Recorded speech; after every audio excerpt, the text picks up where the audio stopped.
Salut les amis. Aujourd'hui on reparle tracteur tondeuse. Malheureusement pour moi. Bon, tout ce qui est carburation, tout ça c'est réglé, ça fonctionne parfaitement. Il se trouve que on m'a posé pas mal de questions par rapport au réglage culbuteur. Donc je vais vous montrer ça sur le mien. En plus il n'y a plus le capot devant, donc c'est très bien. Je vous précise quand même que c'est un Bernard Loisir, que c'est un BL 1236T, que le moteur c'est un OHV 130 qui doit faire environ 12 chevaux, 13 chevaux, on sait pas trop.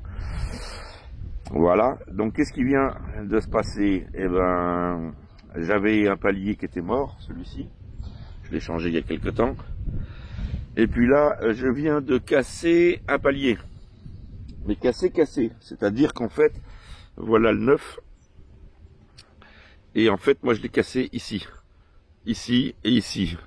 Les trois pattes se sont cassées. Alors, sur les paliers adaptables, puisque c'en est un, généralement les trous sont pas en bon diamètre. Ça doit être des trous de 7 et il faut percer en 8. Bon, c'est pas un problème. Faites bien attention quand vous achetez cette pièce. Je vous mettrai le lien de la boutique dans la vidéo en dessous là au moment du montage. Je vous mettrai ça sur la vidéo et dans la description, principalement dans la description d'ailleurs. Je ne vais pas raconter de bêtises, j'ai dû le payer 16 € et quelque chose. Je ne l'ai pas payé 17 € ce palier. Et ce palier, il s'adapte sur énormément de modèles Husqvarna, en l'occurrence, et plusieurs autres modèles. C'est un des paliers les plus courants qui existent, d'où son prix très faible d'ailleurs. Pour ce qui est des lames, pour ce modèle-là, tant qu'à faire, j'ai commandé 2 lames. Une lame vaut 6,55 €. Donc vous voyez, c'est pas la ruine sur ce modèle, j'ai eu de la chance. Ça aurait pu coûter bien plus cher, mais sur ce modèle-là, c'est bien. Donc je vous mettrai le lien. Je suis pas sponsorisé, rien du tout, hein, mais quand on tombe sur des boutiques qui font des prix corrects et sympas, je préfère le signaler. Parce qu'aujourd'hui, les temps sont durs pour tout le monde, je pense. Et puis si on trouve des bonnes boutiques, moi je donne les adresses des boutiques. Voilà, tout simplement. Donc je vous mettrai ça. Donc là, il va falloir commencer par démonter la coupe. Je vous parlerai de réglage culbuteur, fin de cette vidéo, je pense. Il faut démonter la coupe. Pour ça, vous avez 1, 2, 3, 4, 5 fixations. Peut-être même 6, je me souviens plus. Non, 5. Bon, il y en a au moins 5 de toute façon. Je vais me rapprocher. Donc vous avez les supports arrière. Voilà. C'est des tiges qui sont maintenues avec des goupilles. Donc il faut démonter en haut, retirer la goupille des deux côtés. Ensuite vous passez à l'avant, ça se passe tout à fait à l'avant. Il y a 2 tiges qui reviennent juste sur l'avant, sous le train avant. Ici là, vous voyez. Donc ici pareil, il faut enlever les 2 goupilles. Et puis il y en a une qui est beaucoup plus chiante à enlever, on va dire, c'est celle qui se trouve au milieu, ici, et qui est reliée sur la commande de hauteur de la coupe. Donc pareil, faites-le par-dessous, c'est beaucoup plus simple que par en haut, et pareil, c'est toujours une goupille à enlever. Et une fois que vous avez enlevé ces 5 fixations, la coupe est par terre, et vous pouvez la sortir latéralement. Ça vous permet de changer les lames, les paliers et tout ça. Alors moi j'ai un peu simplifié, parce que vous avez des protections d'origine autour des poulies, pour pas que la courroie saute par exemple. Moi j'ai tout supprimé. Comme ça c'est beaucoup plus simple à démonter. Bon, puis ça n'a pas beaucoup d'incidence, hein, je vous dis tout de suite. Alors c'est parti, on démonte la coupe. Alors voilà, il faut 10 minutes à peu près pour l'enlever. Parce que les goupilles ça vient pas toujours bien. Et puis voilà le problème, moi. Palier complètement cassé. Les 3 morceaux sont restés sur le carter. Donc, ça tombe bien, parce que j'ai cassé le palier, qui était le plus vieux. Le neuf est là, donc impeccable. Ça va me permettre de changer celui-ci qui est vieux. En plus, j'ai remarqué que voilà, ça a dû taper tellement fort, qu'il y avait du jeu dans la lame.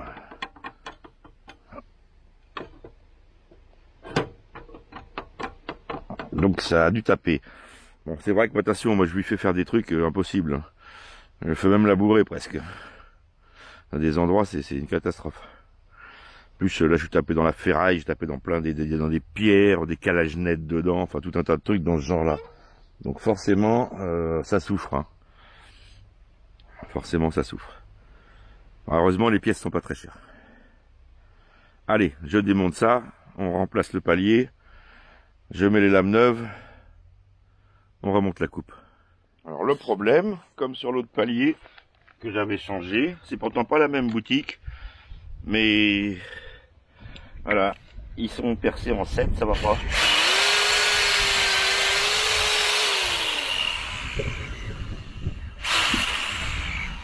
Voilà, donc là j'ai repercé en 8. Parce qu'en fait, sur les paliers d'origine, en fait, ils sont taraudés. Il n'y a pas d'écrou par-dessous. Vous en avez 2 qui sont taraudés. Voilà. Et alors, bizarrement, le 3e, il n'est pas taraudé. Lui, c'est une vis avec un écrou. Mais de toute façon, il y a la forme de l'écrou derrière. Donc il suffit d'avoir des vis assez longues. Alors celle-ci va y aller, il m'en manque 2, quoi. Il m'en manque 2. Donc ça, d'origine, ils sont percés en 7 et ils sont pas taraudés. Donc la meilleure solution, comme vous avez les empreintes hexagonales dedans, il suffit juste de percer les 3 en 8, de mettre des écrous prisonniers dedans, des écrous de 8, et puis de trouver des vis qui vont par-dessus, puis il n'y a pas de problème. Voilà. Donc là maintenant, il n'y a plus qu'à remonter le nouveau palier. Et en plus, les roulements de l'autre étaient morts. Alors comme ça tombe très bien, parce que tout était mort. Le palier a cassé, mais les roulements étaient morts et la lame était morte. Donc comme ça, on va remettre un palier neuf, 2 lames, et puis c'est parti. Voilà, je vais chercher des écrous, et puis j'ai redressé la tôle là qui était... Elle est découpée, elle est pas belle, mais bon, c'est pas grave. Voilà. Et puis il n'y a plus qu'à remonter, j'enlève l'autre lame. Donc je vais vous montrer comment régler les culbuteurs. Puisque beaucoup me demandent quel jeu il y a. Alors je vous précise quand même, pour le jeu, je ne sais pas exactement le jeu constructeur. Je l'ai eu une fois, mais je me souviens plus où je l'avais pris. Donc moi je mets 0,10 à l'admission et 0,15 à l'échappement. Pourquoi il y a toujours plus à l'échappement? Parce que les gaz d'échappement bien sûr sont chauds, ça chauffe la queue de soupape, et la soupape s'allonge plus à l'échappement qu'à l'admission où elle reçoit de l'air frais. Donc la soupape se dilate plus en longueur côté échappement, c'est pour ça que côté échappement vous avez toujours un peu plus de jeu que côté admission. Mais avec 0,10 et 0,15 mm, donc il faut un jeu de cale, vous avez un très bon réglage, ça marche parfaitement, ça claque pas trop, tout impec. Par contre je vais vous montrer dans quelle position il va falloir mettre le moteur pour pouvoir les régler. Voilà, donc le palier est remonté ici. J'ai vérifié le serrage, tout ça ici, impeccable. Lame neuve. Faites attention sur le carter. Les carters, ils sont fragiles, c'est de la tôle fine, j'ai déjà changé une fois. Alors, faut dire que la machine elle a 27 ans je crois. Hein. Mais vous voyez, ça fend partout ici là. Autour des fixations de palier, le tôle du carter se fend. Alors là, si j'avais eu le temps, je vois qu'il y a encore une petite fêlure ici. Bon, je pourrais l'avoir par-dessus sans problème avec la lame montée, avec le carter monté. Mais autrement, tout le tour là, regardez bien que votre carter soit pas fendu. Parce que les paliers travaillent de travers après. Puis ça se découpe tout. Hein. Donc, et vérifiez de temps en temps, détendez la courroie. Et puis vérifiez si vos paliers font pas de bruit. Si les roulements sont bons. Et si ça tourne bien sans bruit, voilà, c'est que ça touche par terre, mais voilà. Ça tourne bien, il n'y a pas de bruit, ça veut dire que les roulements sont bons, pas de problème. Quand ça tourne bien, comme ça, il n'y a pas de vibration, ou beaucoup moins. Si jamais les roulements sont un peu morts, ça fout des vibrations et ça fend la tôle de tous les côtés. Et vérifiez que vos paliers soient bien verticaux, parce que des fois, ça plie la tôle du carter et ça les tire comme ça. Donc si vous savez un peu souder, vous faites des renforts où ça fend. Ça prolonge le carter parce qu'ils sont pas donnés. Enfin, on les trouve. Hein. À l'époque, je l'avais pas payé trop cher, mais maintenant, il est rendu au moins 50 € de plus, je crois. Ça doit valoir 140, 150 € un carter complet. Enfin, complet, nu, hein. Juste la tôle. Voilà. Bon. Il n'y a plus qu'à remonter. Et celui-là, il est sec. Il est encore bien, mais il est sec. Alors là, ce que je vais faire, je vais prendre une seringue, je vais rentrer derrière le joint à lèvres et je vais lui injecter de l'huile dedans. Parce que là, il n'est pas mort, il tourne à sec. Donc juste en bordure du joint à lèvres, avec une aiguille fine, de l'huile fine, et on rentre dedans, on injecte, et puis votre roulement, eh ben, il va durer 3 ou 4 fois ou 5 fois plus longtemps, même plus que ça. Bon, allez, je remonte parce que j'ai plein de boulot, je sais pas si vous avez vu en ce moment, pour ceux qui me suivent et qui me connaissent. Voilà, j'ai déblayé la serre qui était là-bas, j'ai sorti, j'avais un Lada là-bas, je l'ai sorti. J'en avais un autre en haut du terrain là-bas.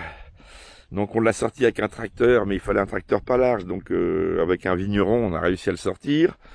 Vous voyez, j'ai commencé à faire place nette pour la vente, donc j'ai vendu, oui j'ai vendu 3 fois rien, mais 2 BM, donc j'en ai gardé qu'une. Puis il me reste encore 2 Lada que je vais vendre, parce que ce sont des diesels et j'ai les cartes grises. Il y en a un qui a une bonne caisse avec un moteur mort, et un autre qui est là, qui a la caisse pourrie, qui est sous le noyer là. La caisse est complètement morte, mais le moteur est en super état. Et en plus, je l'ai préparé le moteur, donc il marche super bien. Enfin, préparé juste au niveau des dosages injection, mais à tous les régimes. C'est-à-dire que ça a été fait comme il faut sur un banc, et ça marche du tonnerre. Ça marche comme un moteur turbo. Il est vraiment extra ce moteur. Puis il a même pas 100 000. Alors voilà, donc je vais essayer de faire un lot des deux pour un petit prix avec 2 cartes grises diesel. Bon, voilà. J'ai remonté la coupe et j'ai tondu toute la journée. Alors déjà, les lames, elles sont déjà bien entamées. J'en ai déjà plié une et elles sont déjà bien émoussées. Voilà. Bon, maintenant attention, hein, je tonds 5000 mètres, 2 caillasses, 2 coteaux, enfin voilà. Donc j'ai tondu ce qu'on voit là. Voilà, sauf tout à fait au bout. Là-bas, il me reste un petit bout que j'ai pas fait. Derrière cette maison, il y a un petit bout que j'ai pas fait. J'ai tondu tout le coteau en haut. Ici, tout le bois que vous voyez en haut là, j'ai tondu dans le bois partout. Et derrière la haie qui est ici là, on voit un petit peu là. Ici là, j'ai un grand jardin derrière là. Et derrière les bambous qui sont au fond là-bas, j'ai tondu aussi. J'ai tondu un peu chez le voisin aussi. Enfin, j'ai fait toute la journée de toute façon, depuis... j'y suis depuis 11 h ce matin. Voilà, et il est 20 h. Et je viens juste d'arrêter. Voilà, donc vous voyez un peu l'état de l'engin, plein de poussière et tout. Je vais vous montrer donc les culbuteurs. C'est pas que j'ai besoin de le faire, mais c'est juste pour vous montrer. Donc on est bien sur un moteur TQMC. Hein. Mais bon, la procédure est la même si vous avez un Briggs, si vous avez n'importe quoi comme marque de moteur. La procédure reste la même. Donc là on est sur un OHV 130, c'est un Enduro 12 TQMC. Donc là j'ai déjà débloqué les vis. Alors faut pas les serrer bien fort, hein, les vis de cache culbuteur, autrement vous allez déformer le cache culbuteur. Et puis ça fuit.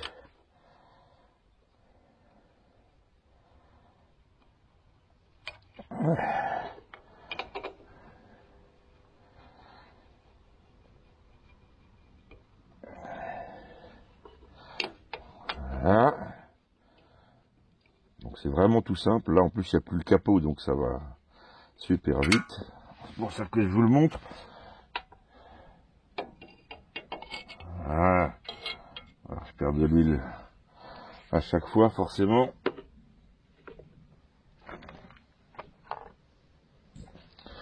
Voilà, donc ici je vais essayer de me rapprocher au plus près.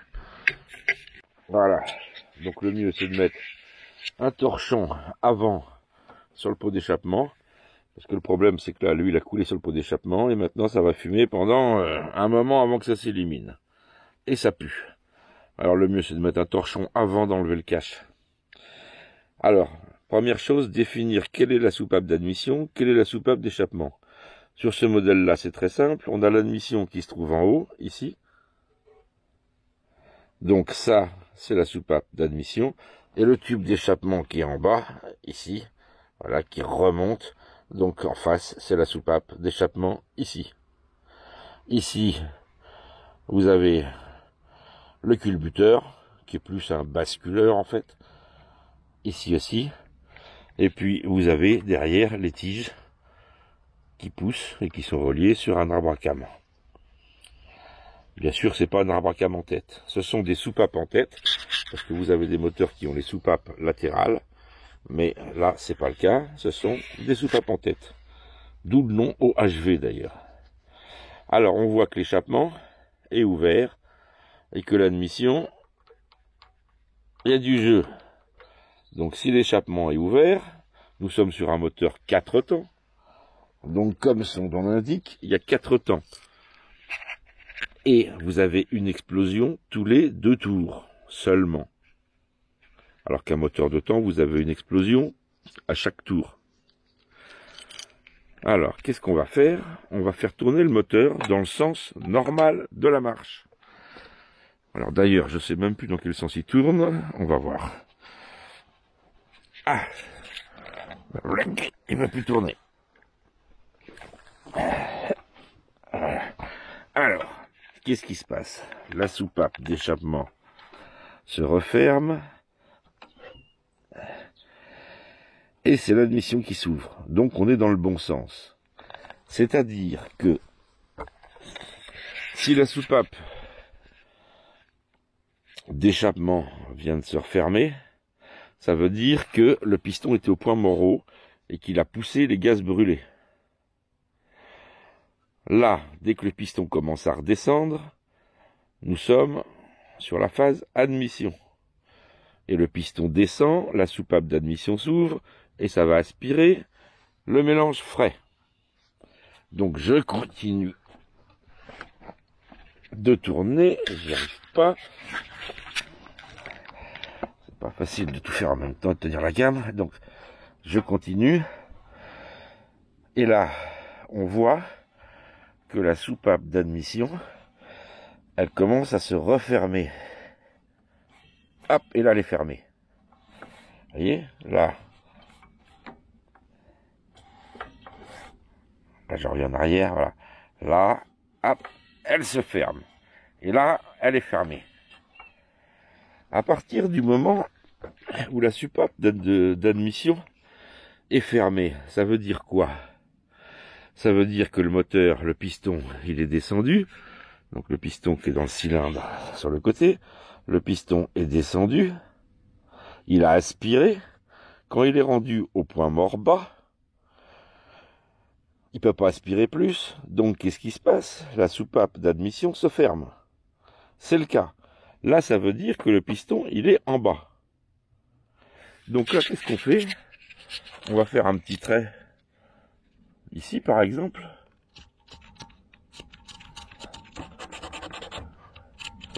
Voilà. Et là, on est à peu près au point mort bas. Et là, qu'est-ce qu'on va faire? On va remonter sur la phase explosion. Et bien sûr, au niveau de l'explosion, de la phase combustion, les 2 soupapes sont fermées, bien sûr. Alors, on va tourner un demi-tour pour faire remonter le piston. Toujours dans le sens de marche. Alors là, voilà, on entend, psh, on sent la compression.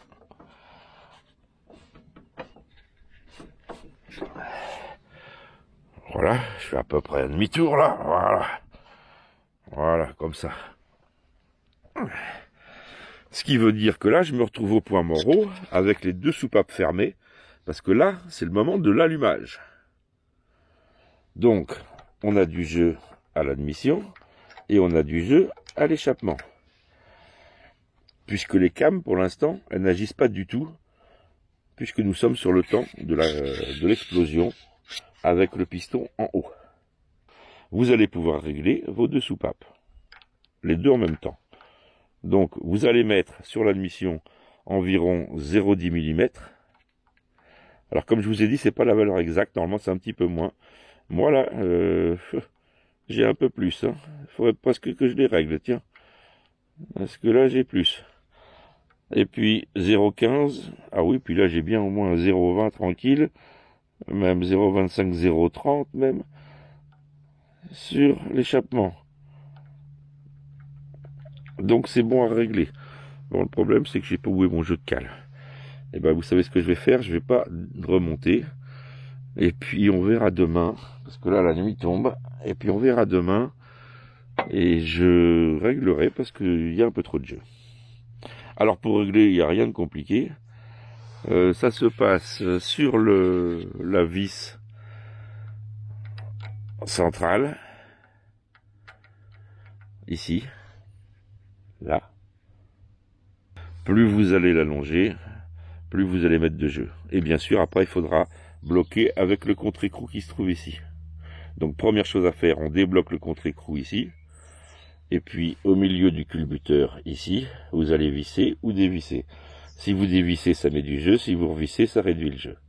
Donc, moi, il va falloir que je dévisse le contre-écrou, que je serre ici. Pareil pour en bas, desserrage du contre-écrou, que je resserre ici, parce que j'ai trop de jeu, aussi bien à l'admission. J'ai plus de 0,10 là.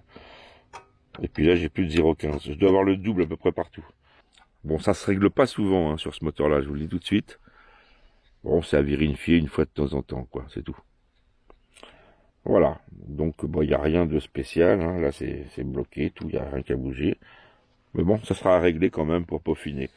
Sur ce les amis, je vous laisse parce que la nuit tombe. Voilà, et puis à une prochaine vidéo d'ici très peu de temps.